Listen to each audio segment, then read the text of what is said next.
Mukunda jewellers లో gratitude sale flat 50% of on value added offer అన్ని branches కి వర్తిస్తుంది. ఓకే. ఇప్పుడు ఎలానో ఉగాది వస్తుంది కొత్త.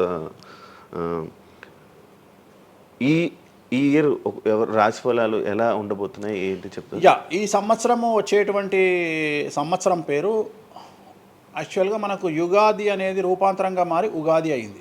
యాక్చువల్గా యుగాది యుగాది యుగాది అది ఉగాదిగా మారింది. ఈ సంవత్సరము పేరు శ్రీ విశ్వ వసునామ సంవత్సరము.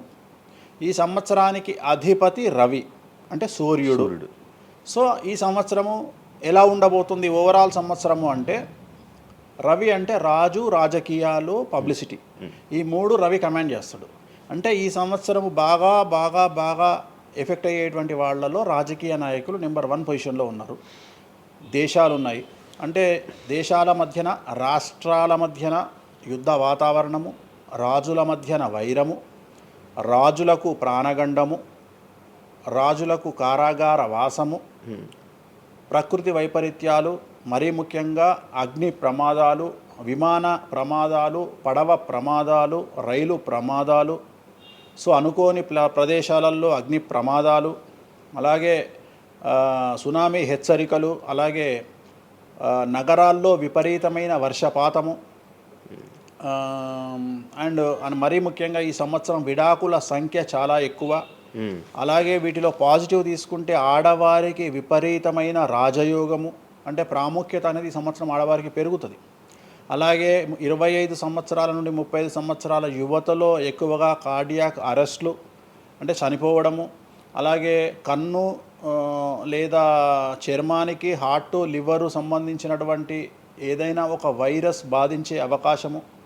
సో ఇవన్నీ కూడా ఈ సంవత్సరం ఉన్నాయి. దీనికి కారణం షష్టగ్రహ కూటమి అని మీనరాశిలో ఏర్పడుతోంది. సో షష్టగ్రహ కూటమి 2019 డిసెంబర్లో ఏర్పడ్డప్పుడు మనకు కరోనా వచ్చింది. అలాగే ఈ సంవత్సరము మార్చ్ 30వ తేదీ 2025 సంవత్సరంలో మనకు మళ్ళీ షష్టగ్రహ కూటమి మీనరాశిలో ఏర్పడుతోంది. సో దీనివల్ల సుమారు మేషరాశి, సింహరాశి, తులారాశి, ధనుస్సు రాశి, మీనరాశి వాళ్ళు చాలా చాలా సమస్యల బారిన పడేటువంటి అవకాశాలు ఉన్నాయి. ఇది ఓవరాల్ సంవత్సర ఫలితము. ఇక మేషాది మీనరాశిలో ద్వాదశ రాశులు కనుక తీసుకున్నట్టయితే, మేషరాశి గురించి తీసుకుంటే, మేషరాశికి ఎవరైతే 1995 నుండి 2003 మధ్యన జన్మించి ఉన్నారో వాళ్ళందరికీ ఈ సంవత్సరము రెండవసారి ఏలినాటి శని ప్రారంభమవుతూ ఉంది. సో రెండవసారి ఏలినాటి శని అనేది చాలా డేంజరు. సో న్యాయపరమైన చిక్కులు, ఆర్థికపరమైన చిక్కులు, సమాజంలో చెడ్డ పేరు, అనారోగ్య సమస్యలు, అలాగే ఆర్థిక అస్తవ్యస్తము, అంటే సరి అయినటువంటి నిర్ణయాలు తీసుకోకుండా ల్యాండ్ కొన్నా, ప్లాట్లు కొన్నా, ఫ్లాట్లు కొన్నా, ఇండ్లు కొన్నా లిటిగేషన్ అయ్యే అవకాశము, పెట్టుబడిలో విపరీతమైన ధన నష్టము, అలాగే తల్లిదండ్రులలో ఒకరికి ప్రాణగండాలు. సో ఇవన్నీ, అలాగే వీసాలు రిజెక్ట్ అవ్వడము, H1B వీసాలు క్యాన్సిల్ అవ్వడము, ఇండియాకు రావడం వేరే దేశం నుండి, ఉద్యోగాలు కోల్పోవడము, అలాగే ఆర్థిక నష్టము, ఇవన్నీ కూడా కనిపిస్తూ ఉన్నాయి ఈ సంవత్సరం మేషరాశి వారికి. మరి ఏం చేయాలా అంటే, నలుపు రంగు దుస్తులకు దూరంగా ఉండాలి. తిరునల్లార్ శనీశ్వర ఆలయంలో ప్రత్యేకమైన శని పూజ నిర్వహించుకోవడం ద్వారా సమస్యల నుండి బయటపడేటువంటి అవకాశాలు 100కి 100% ఉన్నాయి. నెక్స్ట్ వృషభ రాశి. ఈ సంవత్సరం 100కి 100% అనుకూలంగా ఉన్నటువంటి రాశి వృషభ రాశి. పట్టిందల్లా బంగారంగా ఉంటుంది. ఏది చేసినా సక్సెస్ కనిపిస్తుంది. గత 5 సంవత్సరాల నుండి పడుతున్నటువంటి కష్టాలన్నీ తొలగిపోతాయి. సో ఆర్థికంగా విపరీతంగా ఉంటుంది. వ్యాపారంలో రూపాయికి 10 రూపాయల లాభం వస్తుంది. ఉద్యోగస్తులకు ట్రాన్స్ఫర్స్ ఉంటాయి, ప్రమోషన్లు ఉంటాయి. ప్రభుత్వ ఉద్యోగస్తులకు మ్యూచువల్ కింద భార్యాభర్తలు ఒకే ప్రదేశానికి వచ్చేటువంటి అవకాశాలు కనిపిస్తూ ఉన్నాయి. విద్యార్థులకు ఉత్తీర్ణత శాతం ఉంటుంది. అలాగే కోరుకున్నటువంటి యూనివర్సిటీలో ప్లేస్మెంట్స్ దొరుకుతాయి. అలాగే విదేశీ వీసాలు అప్రూవ్ అవుతాయి. రైతులకు 2 పంటలు అనుకూలంగా ఉంటాయి. కళాకారులకు మంచి కార్యక్రమాలు వస్తాయి. విదేశాల్లో కార్యక్రమాలు నిర్వహిస్తారు కళాకారులు. సో ఏ రకంగా తీసుకున్నా వృషభ రాశి వారికి అనుకూలమైన ఫలితాలు ఉన్నాయి. ఎటువంటి రెమెడీస్ అవసరం లేదు. నెక్స్ట్ మిథున రాశి. సో వ్యయగురువు నుండి జన్మగురువులోకి మారుతున్నటువంటి గురువు వల్ల విపరీత రాజయోగం అనేటువంటిది మిథున రాశి వారికి గోచరిస్తూ ఉంది. సో మిథున రాశి వారికి ఈ సంవత్సరం పట్టిందల్లా బంగారంగా ఉంటుంది. ఇంతకుముందు చెప్పినట్టుగా ఈ రాశికి కూడా 100కు 100% అనుకూలంగా ఉంది. మరీ ముఖ్యంగా రాజకీయ నాయకులకు అన్ఎక్స్పెక్టెడ్ పాజిటివ్ థింగ్స్ జరగడం ఈ సంవత్సరం గమనించాల్సినటువంటి విషయం. అవివాహితులకు వివాహయోగ సూచనలు, సంతానం లేని వారికి సంతాన యోగము, ఉద్యోగం లేని వారికి ఉద్యోగము, ట్రాన్స్ఫర్స్ కోరుకునే వారికి ట్రాన్స్ఫర్స్, అలాగే అన్ని రంగాల్లో పనిచేసేటువంటి వారికి ప్రభుత్వ ప్రైవేటు ఉద్యోగాల్లో ఉండేవారికి పాజిటివ్ థింగ్స్, ప్రమోషన్లు, ట్రాన్స్ఫర్స్, వ్యాపారస్తులకు అనుకూలతలు ఇవన్నీ కూడా కనిపిస్తూ ఉన్నాయి. స్త్రీలకు మరీ ముఖ్యంగా అనుకూలంగా ఉండబోతూ ఉంది. సో మిథున రాశి వారికి ఎటువంటి సమస్యలు ఈ సంవత్సరం లేవు. సో నెక్స్ట్ వచ్చే రాశి కర్కాటక రాశి. సో కర్కాటక రాశి వారికి సంబంధించి 100కు 90% అనుకూలమైనటువంటి ఫలితాలు ఉన్నాయి. 10% సమస్య ఏమిటి అంటే మే 9, 2025 నాడు గురువు వ్యయంలోకి వస్తూ ఉన్నాడు. మిథున రాశి ప్రవేశం అనేటువంటిది గురువు వ్యయంలోకి వస్తూ ఉన్నాడు. అది ఒక సమస్య కనిపిస్తూ ఉంది. సో 90% చాలా అనుకూలంగా ఉండబోతూ ఉంది. అష్టమ శని వెళ్ళిపోతుంది. 9వ ఇంట్లోకి శని భాగ్యస్థానంలోకి వస్తున్నాడు. సో అనుకూలమైనటువంటి ఫలితాలు ఉన్నప్పటికీ ఎవరైతే కర్కాటక రాశి జాతకులు 60 సంవత్సరాలు దాటి ఉంటారో వాళ్లకు సమస్యలు అనేటువంటివి, ఆరోగ్యపరమైన ఇబ్బందులు అనేటువంటివి కనిపిస్తున్నాయి. అలాగే తొందరపాటు నడక వల్ల, అంటే మెట్లు ఎక్కేటప్పుడు దిగేటప్పుడు నీరు ఉన్న దగ్గర నడిచేటప్పుడు జాగ్రత్తలు తీసుకోండి. ఎందుకంటే గురువు వ్యయం వల్ల కింద పడి కాళ్ళు చేతులు విరగొట్టుకునే అవకాశం ఉంది కర్కాటక రాశి వారికి. మరి రెమెడీ ఏమిటి అంటే ప్రతి గురువారం నాడు లెమన్ ఎల్లో షర్ట్ ధరించడం మగవాళ్ళైతే, ఆడవాళ్ళైతే లెమన్ ఎల్లో డ్రెస్సును ధరించడం వల్ల కర్కాటక రాశి వారు సమస్యల నుండి బయటపడతారు. నెక్స్ట్ సింహరాశి. సో సింహరాశి జాతకులకు అష్టమ శని ప్రారంభమవుతూ ఉంది. ఖచ్చితంగా అన్ని రంగాల వారికి, చిత్ర పరిశ్రమ వారికి, టీవీ రంగం వారికి, మీడియా రంగం వారికి, రాజకీయ నాయకులకు, వ్యాపారస్తులకు, అన్ని వర్గాల వారికి సమస్యలు ఉంటాయి. న్యాయ వ్యవస్థ పరంగా న్యాయపరమైన చిక్కులుంటాయి, సంచలనాలు నమోదవుతాయి. మీడియాకి ఎక్కే అవకాశం ఉంది. సమాజంలో చెడ్డ పేరు, తల్లి తండ్రి లేదా భార్య భర్త తరపున ఎవరికైనా వాళ్లకు ఆరోగ్యపరమైన ఇబ్బందులు ఏర్పడే అవకాశం ఉంది. కాబట్టి ఖచ్చితంగా ధన నష్టం ఏర్పడుతుంది. అప్పులు చేయాల్సినటువంటి పరిస్థితి గోచరిస్తూ ఉంది సింహరాశి వారికి. మరి రెమెడీ ఏమిటి అంటే తిరునల్లార్ శనీశ్వర ఆలయంలో ప్రత్యేకమైన శని పూజ నిర్వహించుకోవడం ద్వారా సమస్యల నుండి బయటపడేటువంటి అవకాశాలు కనిపిస్తూ ఉన్నాయి.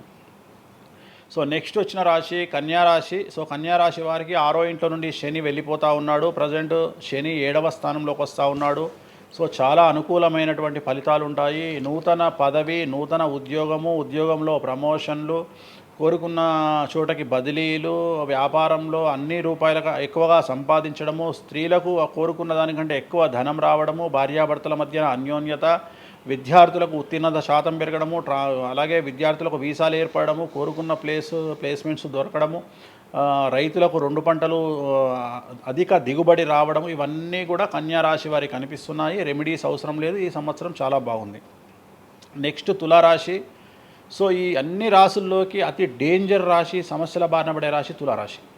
ఎందుకంటే షష్టగ్రహ కూటమి ఎఫెక్టు 6వ ఇంట్లో, 6వ స్థానములో శని 6వ ఇంట్లో. సో తులారాశి అనేది అతి పెద్ద సమస్యను ఎదుర్కోబోతూ ఉంది. తులారాశి వారికి ఆర్థికంగా విపరీతమైనటువంటి రాబడి ఈ సంవత్సరం ఉంటుంది. డబ్బు మినహా అన్ని రకాలుగా మీకు సమస్యలు ఉంటాయి. డబ్బు కోరుకున్న దానికంటే ఎక్కువగా వస్తుంది, కానీ న్యాయపరంగా, ఆర్థిక పరంగా, సామాజికంగా తప్పుడు నిర్ణయాలు లేదా తప్పుడు సమస్యలు లేదా సమాజంలో చెడ్డ పేరు, సమాజంలో సంఘంలో చెడ్డ పేరు, ఆరోగ్యపరమైన ఇబ్బందులు, న్యాయపరమైన చిక్కులు. సో తులారాశి వారికి ఏ విధంగా తీసుకున్నా ఒక్క డబ్బు మినహా మిగతా అన్ని సమస్యలే. డబ్బు రాబడి మాత్రమే గొప్పగా కనిపిస్తూ ఉంది, అన్ని సమస్యలే కనిపిస్తూ ఉన్నాయి. తిరునల్లార్ శనీశ్వర ఆలయంలో ప్రత్యేకమైన శని పూజ నిర్వహించుకోవడం ద్వారా సమస్యల నుండి బయటపడతారు. సో నెక్స్ట్ వృశ్చిక రాశి. సో వృశ్చిక రాశి వారికి అర్ధాష్టమ శని వెళ్ళిపోతూ ఉంది. సో చాలా అనుకూలంగా ఉంటుంది. కళాకారులకు, సినిమా స్టార్స్కు, టీవీ వాళ్లకు, మీడియా వాళ్లకు చాలా అనుకూలంగా ఉండబోతూ ఉంది. రాజకీయ నాయకులకు విశేషించి యోగకాలంగా భావించాల్సి ఉంటుంది. విద్యార్థులకు ఉత్తీర్ణత శాతం పెరుగుతుంది, వీసాలు దొరుకుతాయి. అలాగే విదేశాలకు వెళ్ళే వారికి ఉద్యోగాలు దొరుకుతాయి. అలాగే ఉత్తీర్ణత శాతం పెరుగుతుంది. ప్రేమ వ్యవహారాలు ఫలిస్తాయి. భార్యాభర్తల మధ్యన అన్యోన్యత ఉంటుంది. అవివాహితులకు వివాహ సూచనలు ఉంటాయి. అలాగే సంతానం లేని వారికి సంతానం ఉంటుంది. సో వృశ్చిక రాశి వారికి అన్ని రంగాల, అన్ని వర్గాల వారికి పూర్తి అనుకూలతలు ఉంటాయి. రెమెడీస్ ఏమీ లేవు, నెగిటివ్స్ ఏమీ లేవు. సో నెక్స్ట్ ధనుస్సు రాశి. ధనుస్సు రాశి వారికి ఈ నెల మార్చి 30 ఉగాది నుండి అర్ధాష్టమ శని ప్రారంభమవుతూ ఉంది. సో కొన్ని సమస్యలు, ఆర్థికపరమైన ఇబ్బందులు ఉంటాయి. పెట్టుబడుల విషయంలో జాగ్రత్తగా ఉండండి. మరీ ముఖ్యంగా తల్లికి సంబంధించిన ఆరోగ్యం మిమ్మల్ని కలవరపెట్టవచ్చు. సో తల్లిగారి ఆరోగ్యం పట్ల జాగ్రత్తలు తీసుకోండి. అలాగే పెట్టుబడుల విషయంలో జాగ్రత్తలు తీసుకోండి. సమాజంలో చెడ్డ పేరు వచ్చే అవకాశం ఉంది కాబట్టి జాగ్రత్తగా ఉండండి. సో ధనుస్సు రాశి వారు తిరునల్లార్ శనీశ్వర ఆలయంలో ప్రత్యేకమైన శని పూజ నిర్వహించడం ద్వారా సమస్యల నుండి బయటపడతారు. సో నెక్స్ట్ మకర రాశి. గత 10 సంవత్సరాల నుండి మకర రాశి వారు పడుతున్నటువంటి బాధలన్నీ తొలగిపోతాయి. 7.5 సంవత్సరాల ఏలినాటి శని వెళ్ళిపోతూ ఉంది. సో పట్టిందల్లా బంగారంగా ఉంటుంది. ఆర్థికంగా, సామాజికంగా, రాజకీయంగా, న్యాయపరంగా, వివాహపరంగా, సంతానపరంగా, అవివాహితులకు వివాహ యోగ సూచనలు, సంతానం లేని వారికి సంతానము, ఉద్యోగం లేని వారికి ఉద్యోగము, విదేశాల్లో ప్రయత్నం చేసే వారికి అనుకూలతలు, అలాగే ట్రాన్స్ఫర్సు, ప్రమోషన్స్ అన్నీ కూడా అనుకూలంగా ఉన్నాయి. ఎటువంటి రెమెడీస్ అవసరం లేదు. కానీ ఒకే ఒక్క విషయం, భార్యాభర్తల మధ్యలో గొడవలు వచ్చేటువంటి అవకాశాలు కనిపిస్తూ ఉన్నాయి. మకర రాశి వారికి ఎడబాటు కనిపిస్తూ ఉంది. ఆ ఒక్క విషయంలో జాగ్రత్తలు తీసుకోండి, కోపాన్ని తగ్గించుకోండి. సో నెక్స్ట్ కుంభరాశి. కుంభరాశికి 2వ స్థానంలో షష్టగ్రహ కూటమి ఏర్పడుతుంది కాబట్టి ధన నష్టం అనేటువంటిది ఏర్పడబోతూ ఉంది. అతి పెద్ద ధన నష్టం మీరు పెట్టేటువంటి ఇన్వెస్ట్మెంట్ రూపంలో కావచ్చు, భూములు కొన్నా, ఇండ్లు కొన్నా, లేదా ఏదైనా వ్యాపారంలో పెట్టుబడి పెట్టినా చాలా తీవ్రమైన ధన నష్టాన్ని మీరు ఎదుర్కొనే అవకాశం ఉంది. కాబట్టి తొందరపాటు చర్యలు, తొందరపాటు నిర్ణయాలకు దూరంగా ఉండండి. నలుపు రంగు కార్లకు, నలుపు రంగు వస్తువులకు దూరంగా ఉండండి. తిరునల్లార్ శనీశ్వర ఆలయంలో ప్రత్యేకమైన శని పూజ నిర్వహించడం ద్వారా కుంభరాశి జాతకులు సమస్యల నుండి బయటపడతారు. ఇక చివరిదైనటువంటి రాశి మీనరాశి. మీనరాశి వారికి జన్మంలో అంటే మీనరాశిలోనే షష్టగ్రహ కూటమి ఏర్పడతా ఉంది. సో చాలా సంచలనాలు ఉంటాయి. నెగిటివ్సే కనిపిస్తూ ఉన్నాయి, పాజిటివ్స్ ఒక్కటి కూడా కనిపించడం లేదు. ఆర్థికంగా, న్యాయపరంగా, సామాజికంగా, ఆరోగ్యపరంగా, కుటుంబపరంగా అన్ని రకాల ఇబ్బందులు ఎదుర్కొంటారు. సంచలనాలు ఫేస్ చేయాల్సి వస్తుంది. కుటుంబంలో ఆరోగ్యపరమైన ఇబ్బందులు ఉంటాయి, ఆర్థికపరమైన నష్టాలు ఉంటాయి, భార్యాభర్తల మధ్యన గొడవలు ఉంటాయి, ఎడబాటుకు దారితీసే అవకాశం ఉంది. తల్లిదండ్రుల్లో వారికి ప్రాణగండం కనిపిస్తూ ఉంది. సో చాలా సమస్యలు మీనరాశి వారు ఫేస్ చేసే అవకాశం ఉంది. తిరునల్లార్ శనీశ్వర ఆలయంలో ప్రత్యేకమైన శని పూజ నిర్వహించడం ద్వారా ఈ సమస్యల నుండి బయటపడేటువంటి అవకాశాలు ప్రస్ఫుటంగా కనిపిస్తున్నాయి. ఇవి 12 రాశుల వివరాలు. స్వామి, ఇది మామూలుగా పంచాంగం చూసి చెప్తా ఉంటారు, మీరు ఏం చూడకుండా ఇవన్నీ ఎప్పుడు నోటికి వస్తాయి కదా, ఇంకెందుకు? ఎవరెవరు ఎక్కడున్నారో తెలుసు కదా. అచ్చా. శని కుంభంలో ఉన్నాడు, మీనంలోకి వస్తున్నాడు ఈ నెల 30. ప్రజెంట్ వృషభంలో గురువు ఉన్నాడు, మే 9కి మిథునంలోకి వస్తున్నాడు. Practice makes perfect. రోజు ఒక్క జాతకం రాయడానికి, రోజు 100 జాతకాలు రాయడానికి చాలా తేడా ఉంటుంది కదా. చూసి ఉన్నాం కదా, పెద్ద అవసరం లేదు. టైం లేకుండా జాతకం చెప్పేవాడిని ఇండియాలో నేను ఒక్కడే. పుట్టిన టైం లేకుండా జాతకాన్ని చెప్పేవాడిని నేను ఒక్కడే. నాకు టైంతో పని లేదు, డేట్ ఆఫ్ బర్త్ ఇస్తే చాలు. నాకు చెప్తారా? డేట్ ఆఫ్ బర్త్ ఇస్తే చాలు. టైం వితౌట్ టైం నేను చెప్పేస్తాను జాతకం. ఇప్పుడు ఒకసారి చెప్పనా? నాది ఇప్పుడు చెప్పనా? ప్రాక్టికల్ ఎందుకు అన్ని సంచలనాలు చెప్తా కదా నేను, మళ్ళీ కెమెరా రికార్డ్ అయితే. ఓకే, వద్దులే. నాకు నార్మల్ చెప్పేది అలవాటు లేదు కదా. నా దగ్గరికి రావాలంటే ప్రిపేర్ అయ్యి రావాలి. అంటే నేను సొల్లుపురానని చెప్పా, 40 ఏళ్ళకి ఇల్లు కొంటావు, 50 ఏళ్ళకి నరుకుతావు, కొరుకుతావు, ఇవి కాదు. వచ్చి 6 నెలలు జైలుకు పోతావు. నీకు విషయం ఎవరిదైనా. సో ఈ టైంలో డివోర్స్ అవుతుంది, ఈ టైంలో యాక్సిడెంట్ అవుతుంది. అంటే చెడును తెలుసుకోవడం వల్ల చెడు నుండి బయటపడడం ముఖ్యంగా. నేను చెప్పినా చెప్పకుండా నువ్వు కారు కొంటావు. నువ్వు కారు కొనడం అనేది it is very normal, right? నువ్వు ఇల్లు కొనడం అనేది నార్మల్. నా దృష్టిలో చెడు చెప్పడం వల్ల చెడు నుండి తప్పించుకోగలిగితే చాలు అనేది. నేను నీ మంచిని ఎవడు ఆపలేడు, చెడు ఆపొచ్చు. ఇప్పుడు నువ్వు బెంజ్ కారు కొనుక్కుంటా అంటే, నువ్వు ఒక BMW కొనుక్కుంటా అంటే నేను ఆపను. కానీ BMW 140 పోతే ఆపుతా. నేనేమంటా, భగవంతుడు నీకు BMW ఇచ్చింది భగవంతుడు, కానీ 180లో పోయే కక్కుర్తి నీకుంటే నేను ఎవడు కాపాడలేడు. హైదరాబాద్ రోడ్లకు 120 లాస్ట్, 140 పైన బండి షేక్ అవుతుంది ఈ రోడ్లకు. సో 120 కంటే ఎక్కువ పోకు అని చెప్తా. కానీ దేవుడిని అయితే నీకు BMW ఇవ్వద్దు అని నేను చెప్పలేను కదా. సో నీకు BMW దేవుడు ఇస్తాడు. సో నువ్వు స్వయంకృత అపరాధం చేసుకోకుండా కాపాడాల్సిన బాధ్యత నాది. బాబు ఫ్యాటీ లివర్ ఉంది, మందు దాకు. బాబు రంగ్స్ దొబ్బినాయి, సిగరెట్లు ఆపేసాయి. బాబు ఇగో పనికి మాలిన కసినోనో పేకాటనో ఆడకు, ఉన్న ఆస్తంతా సర్వనాశనం అయిపోతుంది. సో ఇవి చెప్పడం నా ధర్మం.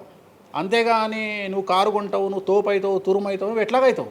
కాదు, ఈ లివర్ మీరు ఎలా చెప్తారు లివర్ పోయింది ఇవన్నీ? జాతకంలో రవి నీచంలో ఉంటే లివర్ పోతుంది, శని రవి కలిసి ఉంటే లివర్ పోతుంది, లివర్ క్యాన్సర్ వల్ల చనిపోతారు. శుక్రుడు రాహు కలిసి ఉంటే ప్రోస్టేట్ క్యాన్సర్ వల్ల చనిపోతారు. చంద్రుడు నీచంలో ఉంటే ఆడవాళ్ళకు బ్రెస్ట్ క్యాన్సర్ వస్తుంది. డాక్టర్లు చెప్తారు కదా. మెడికల్ ఆస్ట్రాలజీ ఆహా. 100 మంది నాకు హైదరాబాద్లో ఫేమస్ డాక్టర్లు అందరూ నా క్లయింట్లు, నాకు ఫ్రెండ్స్. జ్యుడిషియరీ మీద నాకు అవగాహన ఉంది. శుక్రుడు రావు కలిసి జైలుకు పోతావు. వాళ్ళు ఏం పోతే మీరు చెప్తుంటారా డాక్టర్లు? డాక్టర్లు ఇప్పుడు నువ్వు డాక్టరు, నువ్వు నాకు ఏం అడుగుతావు అంటే నీ క్లయింట్ డేట్ ఆఫ్ బర్త్ నాకు ఇచ్చి నువ్వు నన్ను అడుగుతావు ఈయనకి ఏ క్యాన్సర్ వచ్చే అవకాశం ఉంది అంటే నేను ఒక 3 ఆప్షన్లు చెప్తా. 3 ఆప్షన్లు చెప్పినాక నీ క్లారిటీ వస్తుంది. నేను చెప్తా ఈయనకు ప్రోస్టేట్ క్యాన్సర్ వస్తుంది అని చెప్తా. ఎస్ ప్రోస్టేట్ క్యాన్సరే స్టేజ్ 2లో ఉన్నాడు అని చెప్తావు. ఆయన చెప్తాడు. చెప్పినాక ఈయన ఎన్ని రోజులు బతుకుతాడు డాక్టర్ స్వామి గారు అని అడుగుతాడు. అడిగితే నేను ఆయన డేట్ ఆఫ్ బర్త్ని బేస్ చేసుకొని ఇక ఇన్ని రోజులు బతుకుతాడు అని చెప్తా. సో ట్రీట్మెంట్ వల్ల ఈయనకి ఏమైనా బెనిఫిట్ అయ్యే అవకాశం ఉందా అని అడుగుతాడు. అంటే అవుతుంది అని చెప్తా. ఎన్ని రోజులు బతుకుతాడు, ఇన్ని రోజులు బతుకుతాడు ట్రీట్మెంట్ చేస్తే. సో మేమిద్దరం కమ్యూనికేట్ చేసుకుంటాం. అంటే డాక్టర్కు నా మీద ఉండే నమ్మకం వల్ల నడుస్తుంది అది. అట్లనే జ్యుడిషియరీ విషయం ఉంది. జ్యుడిషియరీలో ఇప్పుడు ఉదాహరణ ఈడీ కేసు ఉంది, ఎవరి మీద జైలుకు పోయిండు. సో ఈడీ కేసులో బెయిల్ దొరకడం చాలా కష్టం. సో నేను బెయిల్ రావడానికి పూజలు చేస్తాను. దానికి కారాగార దోష నివారణ పూజ అని ఉంటుంది. సో ఆ పూజ చేయడం ద్వారా వాళ్ళకి తొందరగా బెయిల్ వస్తుంది. సో దీని మీద అవగాహన ఉండాలంటే జ్యుడిషియరీ మీద అవగాహన ఉండాలి.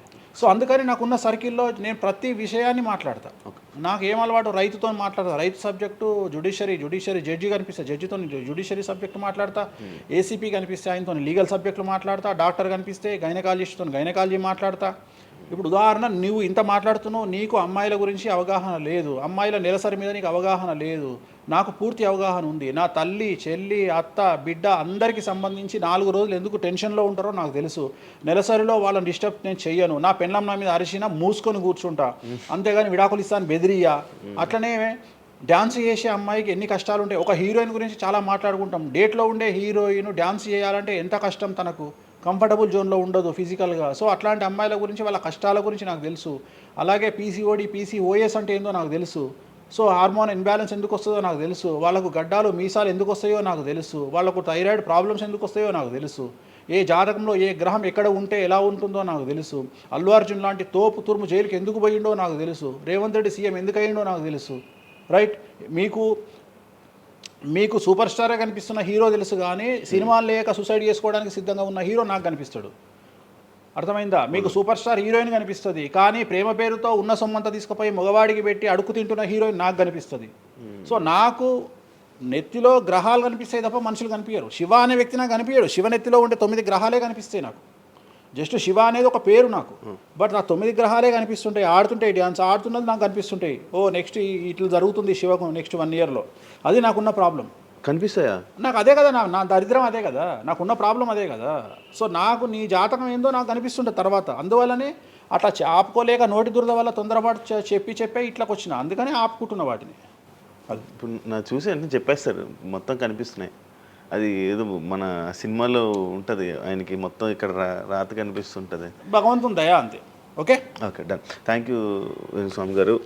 టైం లేక మనం తక్కువ తప్పకుండా మళ్ళీ త్వరలో ఒక 4-5 నెలల్లో మళ్ళీ మంచిగా చేద్దాం, మళ్ళీ కలిసి మళ్ళీ మాట్లాడదాం. Thank you so much interview ఇచ్చిన. మరొకసారి ప్రేక్షకులకు శ్రీ విశ్వావసునామ సంవత్సర ఉగాది శుభాకాంక్షలు. ఈ సంవత్సరం అంతా శ్రీ వెంకటేశ్వర స్వామి వారి అనుగ్రహంతో మీకు అన్ని శుభాలే జరగాలని కోరుకుంటూ ఓం నమో Venkateshayya. Thank you so much. చూసారు కదా ఇంటర్వ్యూ. ఇంకో గెస్ట్తో మళ్ళీ మీ ముందుకు వస్తాం. అంతవరకు సీ. బాయ్.